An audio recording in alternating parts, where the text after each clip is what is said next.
2001, je conduis des travaux de recherche sur la réussite scolaire.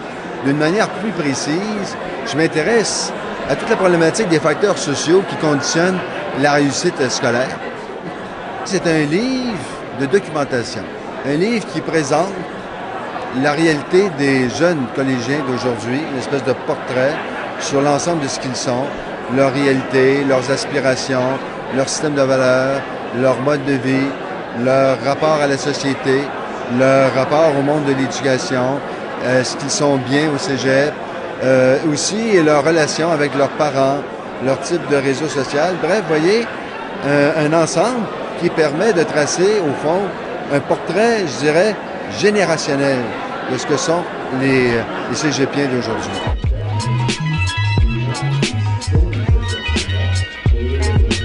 Il y a tellement un écart entre les préjugés sociaux, le regard oblique que porte la population sur les jeunes, les médias, ce qu'en disent les médias.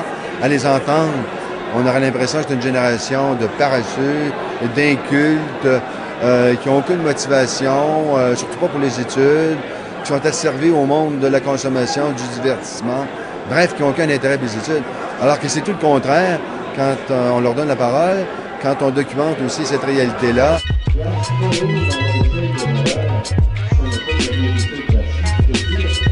Ils n'ont pas les pieds et poings liés au monde de la consommation. C'est-à-dire que, comme n'importe qui, ils en profitent du monde de la consommation, c'est sûr, mais en même temps, ils ont comme une distance critique face au monde de la consommation parce qu'ils savent bien que leur porte de sortie, leur dernière porte, c'est les études qui vont constituer un tremplin pour leur propre avenir, leur propre promotion personnelle dans la société.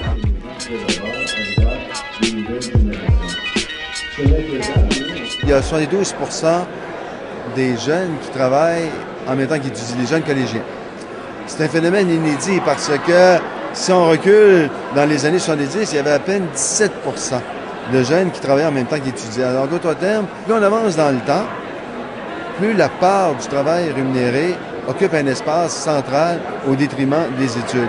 Alors ça m'a intéressé comme préoccupation centrale sur le plan sociétal parce que si on laisse aller cette tendance-là, évidemment, il y a un risque que ça nous conduise à une impasse sur le plan de la réussite scolaire. Cet ouvrage-là, au fond, il est destiné à ceux et celles qui veulent mieux comprendre les jeunes d'aujourd'hui, que ce soit des professeurs, des intervenants, des chercheurs, des parents, ou même des étudiants eux-mêmes, qui veulent avoir une prise pour avoir une meilleure compréhension de ce que sont les jeunes d'aujourd'hui.